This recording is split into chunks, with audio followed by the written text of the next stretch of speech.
Hello friends, Baahubali series की movies के धमाकेदार एंटरटेनमेंट ने तेलुगु फिल्म इंडस्ट्री के दो प्रोमिनेंट नामों प्रभास और एस राजामौली को बॉलीवुड व्यूवर्स में काफी शोहरत दिलाई है। जहां प्रभास ने अपनी अगली पैन इंडिया मूवी साहो में ऑलरेडी उस शोहरत का फायदा उठाया, वहीं अब राजामौली बाहुबली के ऑलमोस्ट 5 साल बाद अपनी अगली मूवी लेके आ रहे हैं, जिसका नाम है RRR रौद्रम रणम रधिरम, जिसका इंग्लिश ट्रांसलेशन हुआ राइज रोर एंड रिवॉल्ट। इस मूवी में एस राजामौली ने दो real life freedom fighters Alluri Sitaram Raju और कोमराम भीम के कैरेक्टर्स के अराउंड एक फिक्शनल स्टोरी नरेट की है। राजामौली को इन दोनों फ्रीडम फाइटर्स की स्टोरी काफी सिमिलर लगी, तो उन्होंने सोचा कि क्या होता अगर ये दोनों अपने अर्ली ईयर्स यानी जवानी में मिले होते और एक दूसरे को इंस्पायर करते। इस थॉट या आइडिया से ही इस मूवी का जर्म क्रिएट हुआ। स्टोरी 1920s में सेट की गई है, जब इंडिया में ब्रिटिशर्स का राज था।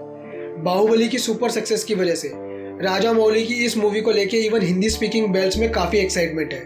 रिसेंटली इस मूवी का ट्रेलर लॉन्च किया गया है और इस वीडियो में मैं रिव्यू करूंगा RRR के ट्रेलर को। ट्रेलर में दिखाया गया है कि गॉन ट्राइब की एक छोटी बच्ची को एक ब्रिटिश ऑफिसर स्कॉट उसकी माँ से छीन के ले जाता है और एंट्री होती है गॉन ट्राइब के गडरिया या प्रोटेक्टर की, यानी कि Komaram Bheem, played by junior NTR। And एकदम धांसू एंट्री है, जहां कोमराम भीम को एक टाइगर से लड़ते दिखाया गया है। एंड बी एश्योर्ड कि इस सीन में जबरदस्त सीटियां और तालियां बजने वाली हैं। इस सीन में कोमराम भीम को टाइगर या शेर दिखाने के बाद वॉइस ओवर में बोला जाता है, शेर को पकड़ने के लिए शिकारी चाहिए, और एंट्री होती है रामचरण की, जो इस मूवी में अल्लूरी सीताराम राजू का कैरेक्टर प्ले कर रहे हैं। और इस सीन में ब्रिटिश इंडियन पुलिस के ऑफिसर दिखाए गए हैं। ट्रेलर में ये एंट्री कोई खास नहीं लगी मुझे। इस सब से ये क्लियर है कि मूवी में दोनों मेन लीड्स का फेस ऑफ भी देखने को मिलेगा। खैर, इन सब सीन्स के बाद दिखाया गया है कि अल्लूरी सीताराम राजू और कोमराम भीम बहुत अच्छे दोस्त हैं और जबरदस्त बॉन्डिंग है इन दोनों के बीच में। ये सीन्स शायद दिल्ली में बेस्ड होंगे, जहां भीम उस समय बच्ची को बचाने या वापस ले जाने के लिए आया है, क्योंकि राजामौली ने एक स्टेटमेंट इशू किया था, the movie unveils both of them, यानी कि Sitaram Raju and Bhim away from home in Delhi before they started fighting for the country. Olivia Morris इस मूवी में जेनिफर का रोल प्ले कर रही हैं और उन्हें कास्ट किया गया है जूनियर NTR के अपोजिट। ट्रेलर के एक सीन में ये दिखाया गया है कि वो नीचे झुक के किसी से बात करने को है, जो मेरी ओपिनियन में गॉन ट्राइब की वो छोटी बच्ची है, जिसको ब्रिटिश ऑफिसर स्कॉट जबरदस्ती उठा के ले आता है। आलिया भट्ट शायद रामचरण के अपोजिट कास्ट की गई है, एज आलिया एक लॉकेट को अपने हाथ में देखते हुए दिखाई गई है और अगले ही सीन में रामचरण को कहीं जाते हुए दिखाया जा रहा है।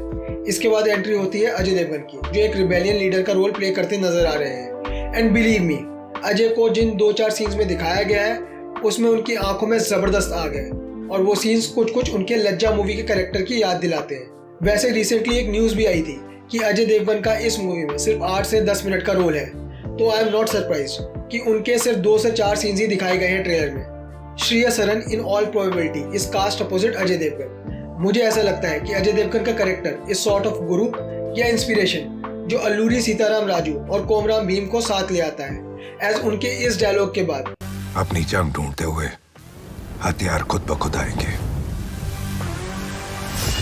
सीताराम राजू और कोमराम भीम को एक साथ ब्रिटिशर्स से लड़ते दिखाया गया है।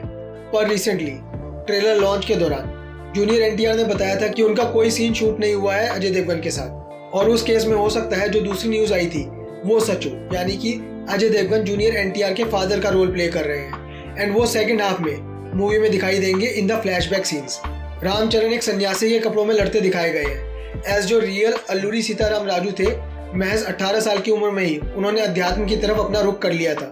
इस मूवी ट्रेलर को देख के हालांकि ऐसा लग रहा है कि उनके कैरेक्टर्स को ब्रिटिशर्स से धोखा मिलेगा और ब्रिटिशर्स उन्हें मारने की कोशिश करेंगे, जैसा एक सीन में दिखाया भी गया है, और उसके बाद जूनियर NTR का कैरेक्टर उसकी जान बचाएगा, जिसके बाद ही विल ट्रांसफॉर्म, एज इनिशियली उन्हें ब्रिटिशर्स की तरफ से इंडियंस पर लाठी बरसाते हुए और उनके खिलाफ लड़ते हुए दिखाया गया था, और बाद में भीम के साथ मिलके अल्लूरी सीताराम राजू ब्रिटिशर्स से लड़ते दिखाए गए हैं। इस ट्रेलर में दिखाए गए 2 डायलॉग्स मुझे बहुत जबरदस्त लगे। अपनी जंग ढूंढते हुए हथियार खुद ब खुद आएंगे, छुप छुप के डर डर के नहीं,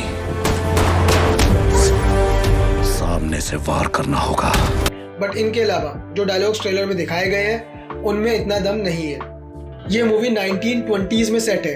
अगर हम ऑफ लेट बॉलीवुड मूवीज देखें तो जो मूवीज ऐसे प्री इंडिपेंडेंस एरा में सेट होती हैं generally have sepia tone look और yellowish tinge and lack the scale, पर यहाँ इस मूवी का स्केल अलग ही लेवल का है और ये बड़ा कैनवस इंश्योर करेगा कि व्यूअर्स इस मूवी को थिएटर्स में देखना प्रेफर करेंगे rather than on OTT platforms. इस ट्रेलर से मुझे 1981 में रिलीज हुई मूवी क्रांति की याद आती है।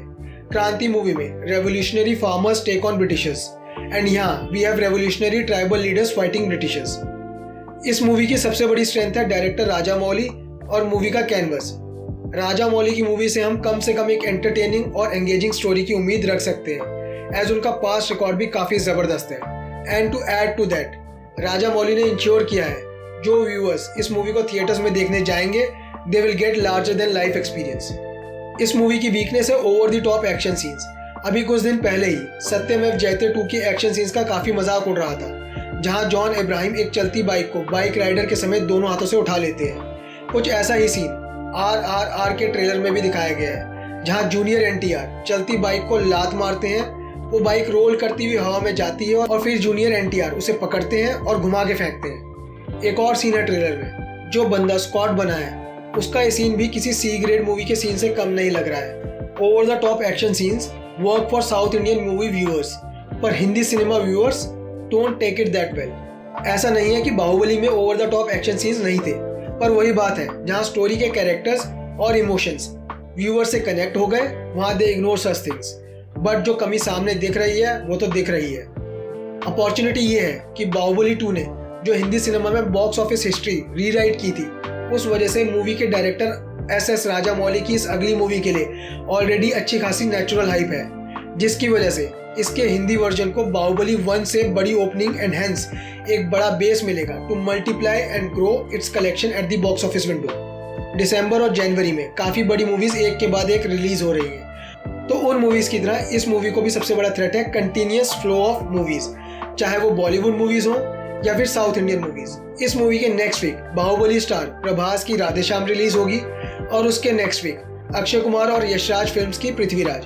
पर जब राजा मौली की मूवी चलती है तो फ्री रन हो या ना हो, वो अपनी ऑडियंस ढूंढ लेती है। एक और थ्रेट ये है कि हिंदी मूवी सिने गोअर्स अभी भी रिलेक्टेंट लग रहे हैं and are not visiting theatres, especially north region में, और यहाँ मूवीज अभी भी प्री पैंडेमिक लेवल के आसपास का बिजनेस भी नहीं कर पा रही है। ओवरऑल ये ट्रेलर मुझे अच्छा लगा और मुझे लगता है तेलुगु और तमिल बॉक्स ऑफिस विंडो पर ये मूवी नए रिकॉर्ड्स क्रिएट करेगी, पर हिंदी वर्जन का बॉक्स ऑफिस मुझे बाहुबली 2 के आसपास भी आता नहीं दिख रहा है।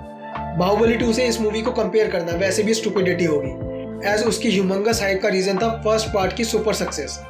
बाहुबली द बिगनिंग यानी बाहुबली 1 5 करोड़ की ओपनिंग से 120 करोड़ का फाइनल नेट बिजनेस कर गई थी, डिस्पाइट द फैक्ट कि उसके नेक्स्ट वीक से बजरंगी भाईजान ने ऑलमोस्ट सारी स्क्रीन्स ले ली थी और बॉक्स ऑफिस पे धमाका मचाना शुरू कर दिया था। जो लोग बाहुबली के चलते इस ट्रेलर से बाहुबलियन एक्सपेक्टेशन लेके चल रहे थे वो डिसअपॉइंट तो जरूर होंगे, पर अगर हम इसे बाहुबली से आइसोलेट करके देखें तो ये एक अच्छा ट्रेलर है। और सबसे इम्पोर्टेंट बात यह है कि राजा मौली ने आज तक तो सिनेगोर्स को कभी भी डिसअपॉइंट नहीं किया है। उनकी हर मूवी बॉक्स ऑफिस के पैमाने पर खरी उतरी है, सो वो ट्रस्ट फैक्टर उनकी मूवीज पर बनता भी है। आपके इस ट्रेलर को लेके क्या व्यूज़ हैं नीचे कमेंट सेक्शन में ज़रूर शेयर करें। अगर आपको ये वीडियो पसंद आई हो तो इस वीडियो को लाइक करना और अपने सोशल मीडिया हैंडल्स पर अपने फ्रेंड्स और फैमिली के साथ शेयर करना ना भूलें। Bye bye, take care, see you soon.